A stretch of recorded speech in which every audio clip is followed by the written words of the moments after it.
오늘 말씀은 레위기 1장입니다. 어느 대기업에서 이런 실험을 했다고 합니다.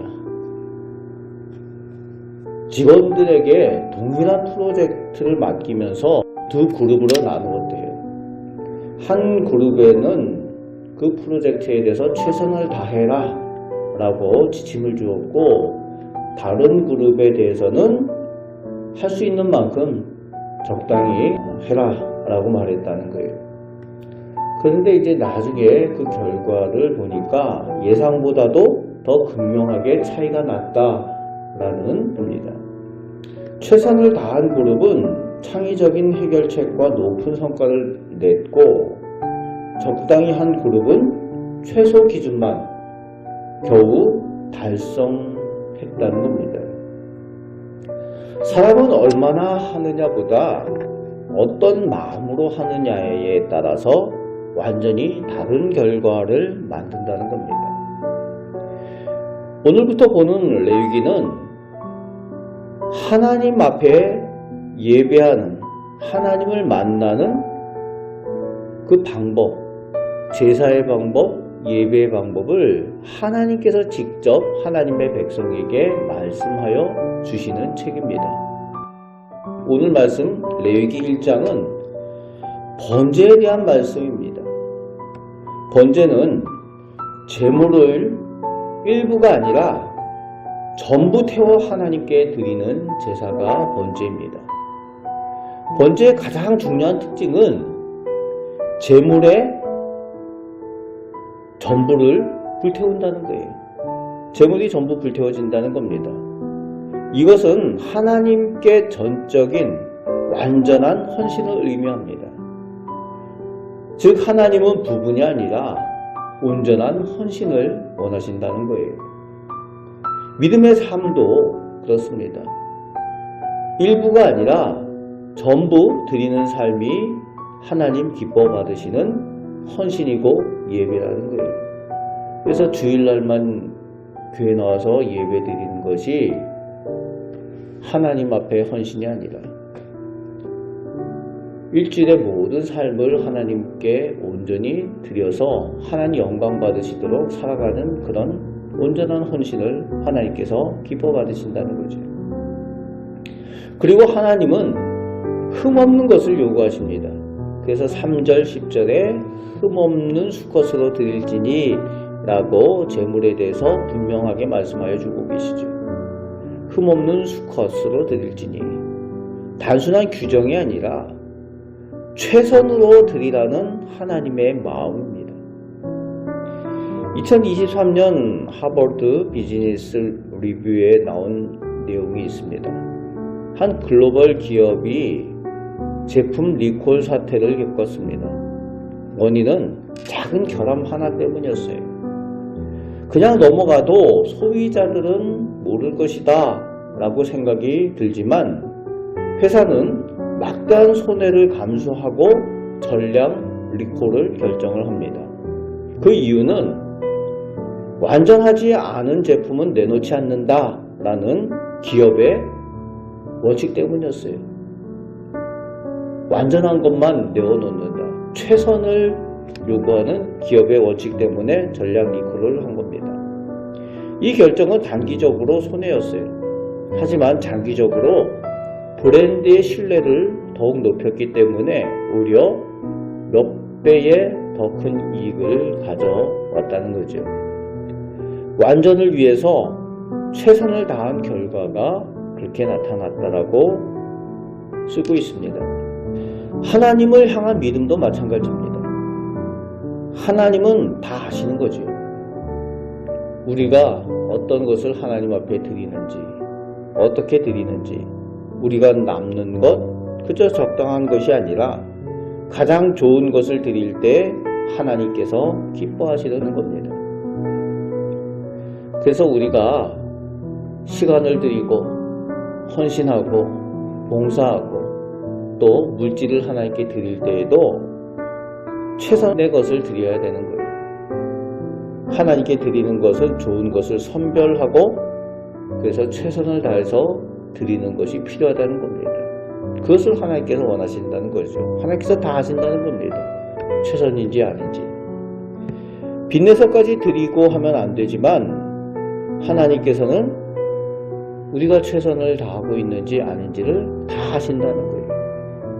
그래서 사람의 기준에서, 내 기준에서 적당한 것이 아니라 하나님 보시기에 기뻐 받으실 만한 헌신이고 드려짐이어야 한다는 겁니다. 예배의 모습이든지 드려지는 물질이든지 봉사든지 모든 것이 그러합니다. 또한 번제는 자원함으로 드려져야 한다는 거죠. 3절에 이렇게 말씀하고 있습니다. 기쁘게 받으시도록 자원하여 드릴지니라. 억지가 아니라 자발적인 헌신이 중요한 것입니다. 2024년 BBC 뉴스 기사에 이런 기사가 나왔어요. 한 대학생이 학비를 마련하기 위해서 아르바이트를 하다가 어려운 이웃을 돕는 활동 자원봉사에 참여하게 되었어요. 처음에는 보수를 받고 참여를 했는데 점점 그 일에 의미를 느끼게 되었어요. 그래서 나중에는 더 이상 페이 없이, 보수 없이 자발적으로 더 많은 시간을 투자하고 거기에 참여하게 되었다는 거예요. 진정한 자원봉사를 하게 되었다는 겁니다. 뉴스 리포터와 인터뷰를 하는데 이 학생이 그렇게 말했어요. 누가 시켜서가 아니라 내가 하고 싶어서 합니다 라고 인터뷰에서 말을 합니다. 억지로 하는 일은 오래가지 않는 거죠. 하지만 내가 자원함으로 하는 헌신은 지속이 되는 겁니다. 이런 자발적인 헌신이 하나님과의 관계에서도, 믿음에 대해서도 지속성을 가져오고 또 하나님과의 관계에서 더욱 깊어지는 그런 믿음이 되고 관계가 되어지는 겁니다. 오늘 본문에는 반복해서 여호와께 향기로운 냄새니라 라고 말씀하여 주는 내용이 나오고 있습니다. 여호와께 향기로운 냄새니라. 이것은 단순한 표현이 아니라 하나님이 기뻐 받으신다는 의미죠. 2022년에 한 회사에서 고객 감동 사례를 조사했는데 가장 큰 감동을 준 것은 어떤 거창한 서비스나 어떤 화려한 이벤트가 아니라 작은 배려와 진심이었다라고 조사 결과가 나왔어요. 또 직원 한 명의 진심 어린 행동 하나가 회사 전체의 이미지를 바꾸기도 했다라는 것이 조사를 통해서 알게 되었습니다. 결국 사람의 마음도 움직이는 것은 결국 진심의 향기였다는 겁니다. 인격적인 하나님, 인격적인 우리 하나님께도 이것은 마찬가지라는 거예요. 형식이 아니라 진심에서 나오는 향기를 하나님께서 기뻐 받으시는 겁니다. 여호와께 향기로운 냄새니라. 최선을 다해서 드리는 것, 진심을 다해서 드리는 것, 그것을 하나님께서 기뻐 받으시는 향기가 된다는 거지. 여러분, 하나님을 향한 오늘 나와 우리의 가정의 믿음은 어떠합니까? 그저 적당한 부분을 하나님께 드리는 믿음인지 아니면 온전히 최선의 것을 드리는 믿음인지 하나님께 대하여 어떻게 우리가 대하고 있는지 점검을 해야 합니다. 우리의 믿음이 하나님 보시기에 기뻐 받으시는 믿음의 모습이고 최선의 모습인가? 여러분 오해하지 마셔야 합니다. 하나님은 이미 다 가지신 분이시죠. 하나님은 필요한 것, 부족한 것이 없으십니다. 하나님이 소가 부족해서 양이 부족해서 소 양을 달라고 하셨겠습니까? 그런 하나님이 아니시라는 거죠. 다 가지신 하나님께서 우리에게 왜 무엇을 원하시는 겁니까? 하나님은 하나님을 향한 우리의 진심과 최선의 마음을 받으시길 원하시는 거예요. 하나님은 우리의 일부가 아니라 바로 우리 자신 전체를 하나님께서 원하고 계신다는 거예요. 하나님의 백성으로 온전히 하나님을 만나고 하나님께 드려지기를 원하는 겁니다. 오늘도 하나님을 사랑하여 최선으로 온전히 드려지는 삶, 그래서 하나님께 향기로운 산제사의 삶을 살아가시는 우리 하나님의 자녀, 하나님 백성 되시기를 주님의 말씀으로 축복합니다.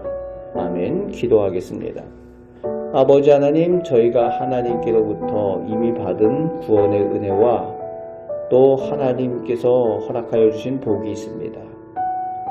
이미 받은 은혜와 복을 기억하며 또 하나님 앞에 예배하며 봉사하며 헌신하며 예물드림이 저희가 최선이 되고 정성을 다하는 기쁨으로 드리는 헌신이 되게 하여 주옵소서.